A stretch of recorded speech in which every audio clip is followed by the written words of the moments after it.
So hello students, last video में अपन ने देख लिया था कि अगर अपने को कुछ इन्फॉर्मेशन दिया हो और उससे अपने को फाइंड आउट करे कि रिएक्शन का रेट कैसे निकालना है, ये बोले तो अपन कैसे निकाल सकते हैं। अपन ने देखा था ये वाले टाइप के सम अपन ने देखे थे लास्ट वीडियो में, ठीक है, कि कैसे इसको सॉल्व करना है। ओके, तो ये वाला पार्ट एकदम क्लियर, आई होप सो। अब बात करते हैं नेक्स्ट पार्ट की, जो कि है ऑर्डर ऑफ रिएक्शन। अब ऑर्डर ऑफ रिएक्शन का हिंट मैंने तुमको अभी दे दिया है। लास्ट लेक्चर में अपने को पता चल गया कि रेट लॉ क्या होता है, एज वेल एज उसको कैसे सॉल्व किया जाता है। ऑर्डर ऑफ रिएक्शन क्या होता है? ऑर्डर ऑफ रिएक्शन मतलब जो अपना टोटल होता था n equals to x plus y ले लेते थे, या अपन p प्लस क्यू ले लेते थे। ओके, ये था विथ रिस्पेक्ट टू ए, ये था with respect to B. Similarly इसको भी अपन कंसिडर कर सकते थे with respect to A, and ये विथ रिस्पेक्ट टू बी। अब ये एक्चुअली ऑर्डर के रिस्पेक्ट में अपने को स्टडी करना है कि जीरो ऑर्डर मतलब क्या होता है। अगर एन का वैल्यू जीरो आया तो उसका मतलब क्या, एन का वैल्यू वन आया तो उसका मतलब क्या, एन का वैल्यू टू आया तो उसका मतलब क्या। ठीक है, तो अभी अपन स्टार्ट करते हैं सबसे पहला जीरो ऑर्डर रिएक्शन। कौन सा ऑर्डर अपन स्टार्ट करते हैं? Zero order. अब मैं टेक्स्ट बुक के हिसाब से नहीं जा रहा हूँ, टेक्स्ट बुक में आगे पीछे दिया है, तो मैं एकदम सीरियल वाइज जा रहा हूँ, बेसिक से। टॉपिक सारे कवर होंगे आगे नहीं तो पीछे, बट मैं टेक्स्ट बुक के हिसाब से नहीं जा रहा हूँ। ठीक है, पहले बोल दे रहा हूँ कि टेक्स्ट बुक में जीरो ऑर्डर दिया है, बाद में पहले दे दिया फर्स्ट ऑर्डर, तो मैं बेसिक से चलता हूँ जीरो ऑर्डर से। ठीक है, ये चीज़ भी टेक्स्ट बुक में दी है बट बाद में दी है। ओके, चलो, तो अभी जीरो ऑर्डर का मतलब क्या होता है? n equals to zero. Zero order का मतलब क्या होता है? n का वैल्यू जीरो है। अब इसके लिए अपने को स्टडी करना है। क्या स्टडी करना है? देखो, कोई एक रिएक्टेंट है, वो कन्वर्ट हो रहा है प्रोडक्ट b में। अभी when t equals to zero, जब टाइम इक्वल्स टू जीरो रहेगा, तो a का कॉन्सेंट्रेशन क्या रहेगा? ओरिजिनल कॉन्सेंट्रेशन सी जीरो रहेगा, जो ओरिजिनल रहेगा वो स्टार्टिंग कॉन्सेंट्रेशन। और उस टाइम b बना रहेगा, या प्रोडक्ट है तो नहीं बना रहेगा, तो अपन कंसिडर करते हैं इसका कॉन्सेंट्रेशन जीरो। अभी at time equals to T, कुछ टाइम बाद at time equals to T, इसका जो कॉन्सेंट्रेशन होगा उसको अपन कंसिडर कर लेते हैं सी टी, और इसका जो कॉन्सेंट्रेशन होगा उसको अपन कंसिडर कर लेते हैं बी टी। इसको क्या कंसिडर कर लेते हैं अपन? B T. और ये जो बी टी रहेगा वो अभी यहाँ पे अपन ने बी टी तो लिख दिया, तो सी टी इक्वल्स टू क्या लिख सकते हैं? सी जीरो माइनस बी टी लिख सकते हैं। सी टी इक्वल्स टू क्या लिख सकते हैं? सी जीरो माइनस बी टी लिख सकते हैं, लेकिन फिलहाल कोई ज़रूरत नहीं है इसकी। ठीक है, अपन ने कंसिडर कर लिया टाइम इक्वल्स टू टी, ये सी टी हो गया और ये बी टी हो गया। अब आगे, अभी अपने को डिफरेंशियल रेट लॉ लगाना है। क्या लगाना है? Differential rate law.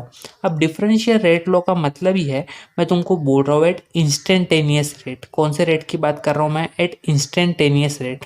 तो एट इंस्टेंटेनियस रेट अपना जो रेट लॉ होता था वो अपन कैसे लिख सकते थे? इंस्टेंटेनियस रेट का minus D C by D T लिखते थे।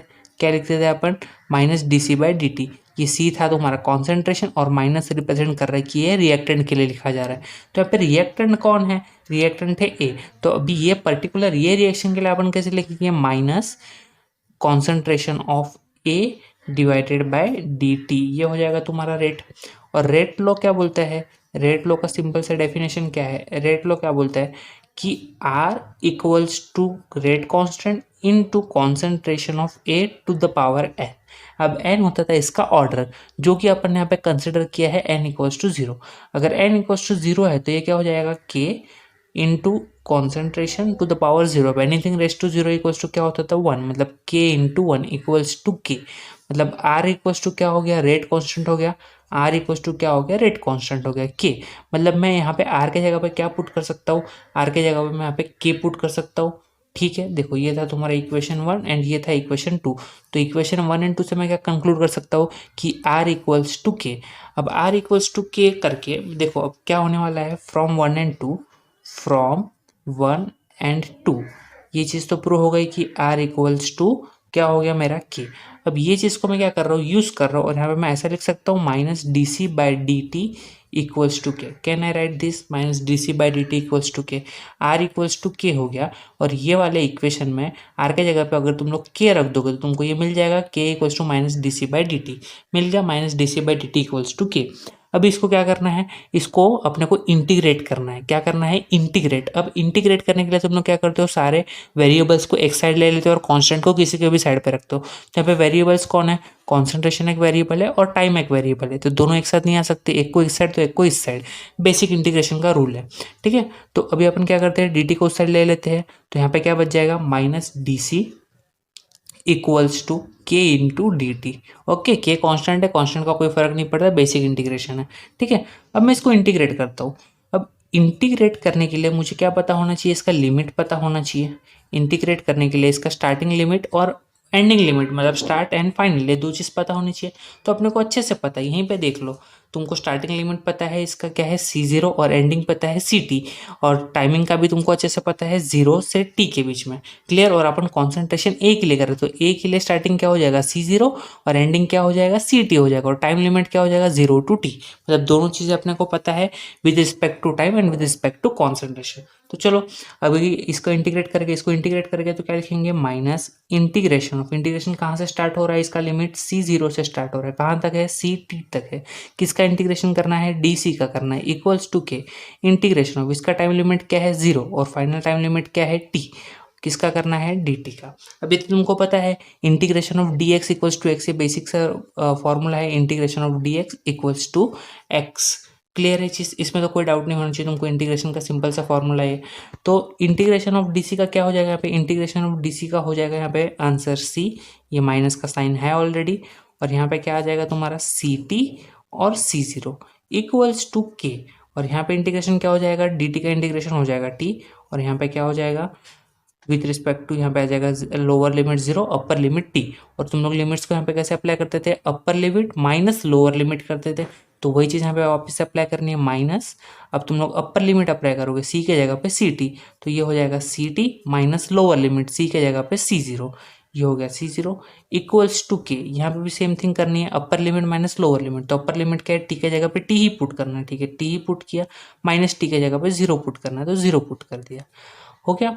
अभी माइनस को अंदर ले लेते ताकि माइनस का झंझट हट जाए, तो माइनस अंदर आ जाएगा तो ये प्लस हो जाएगा, और प्लस वाला सॉरी, ये माइनस को अंदर लेंगे तो प्लस वाला माइनस हो जाएगा, माइनस वाला प्लस हो जाएगा, तो ये क्या बन जाएगा C0 minus CT equals to के, और T0 माइनस T माइनस 0, तो ये क्या बन जाएगा डायरेक्टली KT बन जाएगा। ओके, अब मैं CT के रिस्पेक्ट में इक्वेशन लिखना चाहूँ तो कैसे लिख सकता हूँ, तो ये हो जाएगा CT equals to C0 okay हाँ C0 माइनस KT लिख सकता हूँ मैं ऐसे इक्वेशन को, CT equals to C0 minus KT, can I write this, CT equals to C0 minus KT। देखो ये जो तुम्हारा इक्वेशन है इसको बोलते हैं अपन इंटीग्रेटेड लेट लो, क्या बोलते हैं इसको अपन, integrated rate law for zero order reaction, किसके लिए, फॉर जीरो ऑर्डर रिएक्शन। अब बात को ध्यान से समझना, फॉर जीरो ऑर्डर रिएक्शन, ठीक है। अब मैं वापस से एक बार एक्सप्लेन कर देता हूँ कि मैंने छोटा सा डेरिवेशन कैसे किया, एकदम सिंपल है, ध्यान देना खाली, ठीक है। अपन ने क्या कंसिडर किया, पहले अपन ने कंसिडर किया कि ये जीरो ऑर्डर रिएक्शन है, मतलब n की वैल्यू क्या है 0 है। फिर अपन ने एक रिएक्शन कंसिडर किया A to B, इसमें अपन ने स्टार्टिंग लिमिट लिया T equals to 0, T equals to 0 पे कॉन्सेंट्रेशन A का रहेगा कुछ इनिशियल कॉन्सेंट्रेशन जिसको अपन C0 से डिनोट करते हैं, और उस टाइम पे प्रोडक्ट तो कुछ नहीं बना रहेगा तो 0। After some time T equals to T, ये हो जाएगा CT एंड ये हो जाएगा BT, ये अपन ने कंसिडर कर लिया। अभी जब अपन डिफरेंशियल रेट लॉ लगाते हैं, मतलब इंस्टेंटेनियस रेट लॉ लगाते हैं कुछ एक स्पेसिफिक टाइम के लिए at T equals to T के लिए, तो क्या बन जाएगा, R equals to minus DC/dt बन जाएगा, ये अपन ने देखा था अच्छे से, थर्ड वीडियो चेक करो जस्ट इसका। ओके, तो वहाँ पे तुमको मिल जाएगा अच्छे से, माइनस का मतलब था कि ये रिएक्टेंट का है, ये रिप्रेजेंट कर रहा है, तो रिएक्ट और C का कॉन्सेंट्रेशन, तो किसका है, रिएक्टेंट का कॉन्सेंट्रेशन, तो रिएक्टेंट कौन है A, तो यहाँ पे क्या आ जाएगा C के जगह पे कॉन्सेंट्रेशन ऑफ A, तो minus D concentration of A/dt। अब रेट लो क्या बोलते हैं, R equals to K into concentration of A raise to n, n मतलब ऑर्डर ऑफ रिएक्शन, तो n का वैल्यू क्या कंसिडर कर लिया अपन ने 0, ये 0 ऑर्डर के लिए स्टडी कर रहे हैं, यहाँ पे 0 पुट कर दिया, तो यहाँ पे सिर्फ क्या बन जाएगा, K बन जाएगा। अब R इक्वल्स टू के, तो ये इक्वेशन को मैंने इसमें पुट कर दिया, R इक्वल्स टू के पुट किया, तो क्या इक्वेशन बन गया, माइनस DC/dt इक्वल्स टू के, देखो यही रहा, minus DC/dt equals to R था, तो R की जगह मैंने के पुट कर दिया। ओके, अब यहाँ पे अपने को क्या करना है, अभी अपने को इसको इंटीग्रेशन करने का, बट इंटीग्रेट करने के लिए तुमको पता है दोनों वेरिएबल अलग अलग साइड होने चाहिए, तो इसको अपन ने रीअरेंज कर दिया, dt को उधर डाल दिया। अब बेसिक इंटीग्रेशन पता होना चाहिए, integration of dx equals to x, basic integration, ठीक है, कुछ बड़ा फॉर्मूला नहीं यूज हुआ है, तो वही चीज़ अपन ने यहाँ पे अप्लाई की है, ठीक है। तो इंटीग्रेट करने के लिए lower limit upper limit, lower limit upper limit, तुमको पता है स्टार्टिंग अपन किसके रिस्पेक्ट में कर रहे हैं, ए के रिस्पेक्ट में कर रहे हैं, तो ए के रिस्पेक्ट में इसका स्टार्टिंग कॉन्सेंट्रेशन क्या है C0 और एंडिंग कॉन्सेंट्रेशन क्या है CT। ओके, सिमिलरली इसका स्टार्टिंग क्या है 0 एंड इसका एंडिंग क्या है T। ओके, अब जैसे मैंने यहाँ पे C लिखा है तो तुमको अच्छे से पता होना चाहिए कि ये जो मैं C लिख रहा हूँ, ये C के जगह मैं चाहूँ तो क्या लिख सकता हूँ, C के जगह पे अगर मैं चाहूँ तो कॉन्सेंट्रेशन कॉन्सेंट्रेशन ऑफ ए भी लिख सकता हूँ।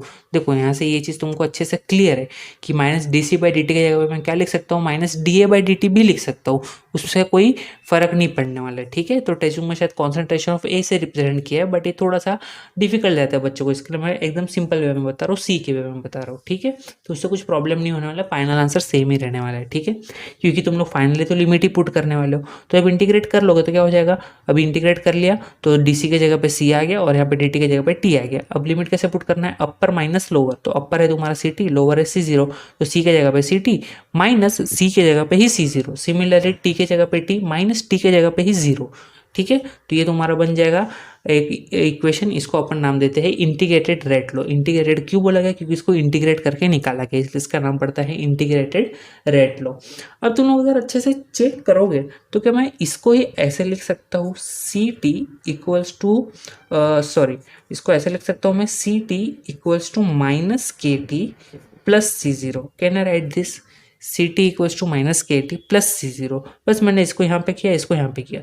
तो अगर तुम लोग अच्छे से देखोगे तो ये तुम्हारा इक्वेशन ऑफ लाइन से मैच कर रहा है। इक्वेशन ऑफ लाइन कौन सा, basic y equals to M X plus C वाला, y equals to M X plus C, where C तुम्हारा क्या होता था, कांस्टेंट होता था, y is Y axis, axis X axis. ठीक है, मतलब यहाँ पे y का वेरिएबल क्या हो गया, सी टी हो गया, और x का वेरिएबल क्या हो गया, t हो गया। ध्यान से समझो, y का वेरिएबल क्या हो गया, सी टी हो गया, सिमिलरली x का वेरिएबल क्या हो गया, t हो गया, और तुम्हारा जो कांस्टेंट है c equals to C zero हो गया, और m where m is slope, और m इक्वल्स टू क्या हो गया, माइनस के हो गया, m इक्वल्स टू क्या हो गया, माइनस के। ठीक है, तो अब तुम लोग इसके हेल्प से तुम लोग एक ग्राफ प्लॉट कर सकते हो, सिंपल सा ग्राफ। कैसे प्लॉट करोगे, ध्यान से देखना है, इसको मैं ऐसे प्लॉट कर सकता हूँ। देखो मैं यहाँ पे पीछे बताता हूँ, सॉरी ये फुल है, ओके। अब यहाँ पे देखो, मैं यहाँ पे बताता हूँ, चेक करना। अभी तुम्हारे सामने कुछ था इक्वेशंस, उसको अपन वापस से लिख लेते हैं। यहाँ पे y इक्वल्स टू था सी टी, उसके बाद x इक्वल्स टू तुम लोग ने निकाला था t, c इक्वल्स टू निकाला था C zero, and m equals to निकाला था माइनस के। ओके, और तुम्हारा मेन इक्वेशन क्या था, मेन इक्वेशन था C T equals to minus K T plus C zero. ठीक है, अब देखो, अब अपन क्या प्लॉट करते हैं, ग्राफ प्लॉट करते हैं। अपने पास इक्वेशन ऑफ लाइन है तो ग्राफ मिल जाएगा। ठीक है, चलो अब तुमको y की जगह पे क्या रखना है, y equals to C T, मतलब ये हो गया तुम्हारा सी टी, और यहाँ पे x इक्वल्स टू क्या आएगा, t, मतलब यहाँ पे आ जाएगा तुम्हारा टाइम, यहाँ पे आ जाएगा तुम्हारा टाइम, यहाँ पे आ जाएगा सी टी। अब आगे क्या होगा, ध्यान से सुनना, स्लोप इंपॉर्टेंट, इसका स्लोप क्या आ रहा है, माइनस के आ रहा है, माइनस के आ रहा है, मतलब सीधी सी बात है ये नीचे के साइड डाउनवर्ड्स लाई करने वाला है, क्योंकि माइनस का साइन आ रहा है, तो सीधी सी बात है तुम्हारा लाइन इनवर्ड जाएगा, ऐसे स्ट्रेट तो जाएगा नहीं, इनवर्ड जाएगा, डाउनवर्ड जाएगा। ठीक है, अब डाउनवर्ड जाएगा तो अब देखो, अभी तुम्हारे पास जो इक्वेशन है यहाँ पे वैल्यू पुट कर लो। पहले क्या पुट कर लो, पहले पुट कर लो टी इक्वल्स टू जीरो, क्या पुट कर लो, टी इक्वल्स टू जीरो। अगर टी इक्वल्स टू तुम लोग जीरो पुट करोगे तो क्या आंसर मिल जाएगा, C T equals to C zero मिल जाएगा। यहाँ पे जीरो पुट करोगे तो जीरो इंटू जीरो जीरो, तो सी टी इक्वल्स टू क्या हो जाएगा, सी जीरो मिल जाएगा। मतलब मुझे यहाँ पे एक पॉइंट मिल जाएगा जीरो, मतलब x equals to zero and y equals to क्या हो जाएगा, सी जीरो हो जाएगा उस टाइम पे।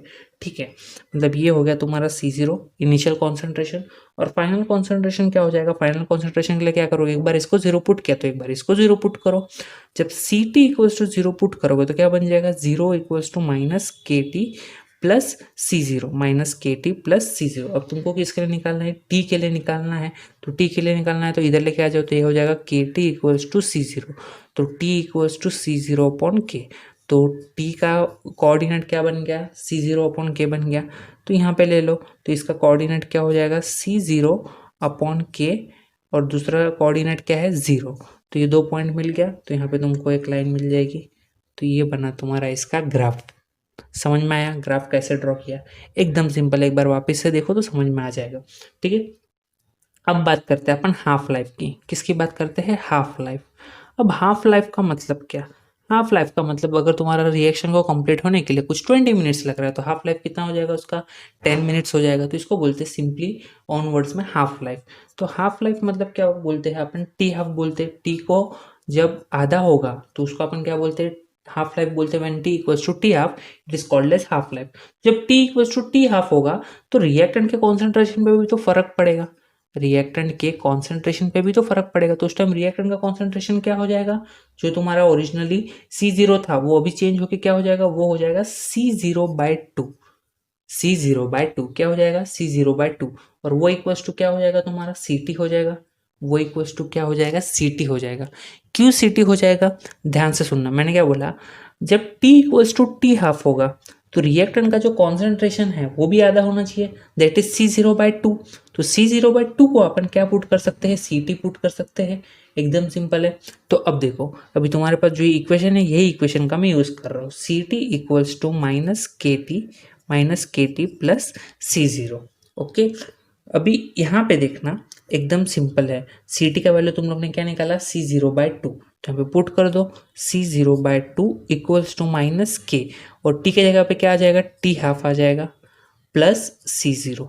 ओके, अब तुम लोग आगे सॉल्व कर सकते हो, आराम से सॉल्व कर सकते हो, दोनों सेम है, इसको एक साइड ले लो तो क्या आंसर बन जाएगा, अगर मैं इसको इधर लेके आता हूँ तो K T half equals to C0, और इसको इधर लेके जाता हूँ तो ये हो जाएगा -C0/2, तो 1 minus half equals to half, basic math C0/2, तो हो जाएगा K T half equals to C0/2। तो इसको भी मैं ऐसा लिख सकता हूँ, T half equals to C0/2K, C0/2K।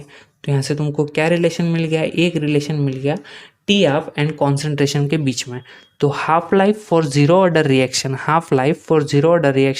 Is directly proportional to the initial concentration. देख रहे हो इन दोनों के बीच में रिलेशन क्या है, डायरेक्टली प्रोपोर्शनल का रिलेशन है। तो half life for zero order reaction is directly proportional to initial concentration of the reactant. ठीक है, एकदम सिंपल है। देखो एक बार वापस एक्सप्लेन कर लेते हो हाफ लाइफ कैसे निकाला। तो हाफ लाइफ का मतलब क्या, T equals to T half. अगर T equals to T half हो जाएगा तो सीधी सी बात है, ये जो हमारा सी टी है, सी टी भी तो आधे से कम ही हो जाएगा। तो सी टी का मतलब क्या हो जाएगा, आधे से कम मतलब ये हो जाएगा C0/2, आधा हो जाएगा, आई मीन आधे से कम नहीं, आई मीन टू से आधा हो जाएगा। ठीक है, तो ओरिजिनल था C0, तो उसका आधा क्या हो जाएगा, C0/2 हो जाएगा। तो C T equals to C0/2 और T equals to T half. ये चीज़ समझ में आया यहाँ पे, T equals to T half मैंने क्यों कंसिडर किया, क्योंकि मैं हाफ लाइफ निकाल रहा हूँ, हाफ लाइफ। तो हाफ लाइफ के लिए T equals to T half हो जाएगा।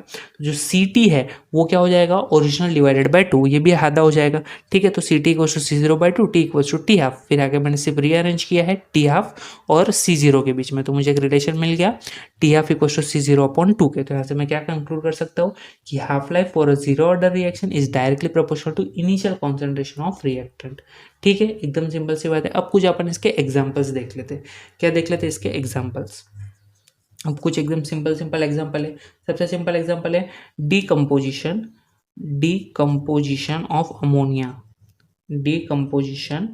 Of ammonia of NH3 on surface of platinum, on surface of platinum, on surface of platinum. ठीक है, तो ये क्या हो जाएगा, देखो अमोनिया है तो NH3 on surface of platinum, तो ये तो कैटलिस्ट का काम कर रहा है, उसको कुछ है नहीं। अब डीकम्पोजिशन बोला है तो जितना अमोनिया है वो पूरा ब्रेक हो जाएगा नाइट्रोजन और हाइड्रोजन में, तो सिंपल रिएक्शन N2 + 3H2, एकदम सिंपल। और बहुत सारे एग्जाम्पल है। दूसरा एग्जाम्पल ले सकते हो, फोटोकेमिकल रिएक्शन का ले सकते हो। ठीक है, फोटोकेमिकल रिएक्शन का भी ले सकते हो दूसरा एग्जाम्पल, फोटोकेमिकल रिएक्शन। ओके, तो फोटोकेमिकल रिएक्शन का क्या ले सकते हो तुम लोग एग्जाम्पल, कि कोई रिएक्टेंट है A in presence of sunlight, ये कन्वर्ट हो रहा है B में। ओके, तो ये एग्जाम्पल था सिंपली फोटोकेमिकल रिएक्शन, जहाँ पे फोटोन की वजह से रिएक्शन होता है। ओके, एकदम सिंपल है, समझ में आ गई ये चीज़।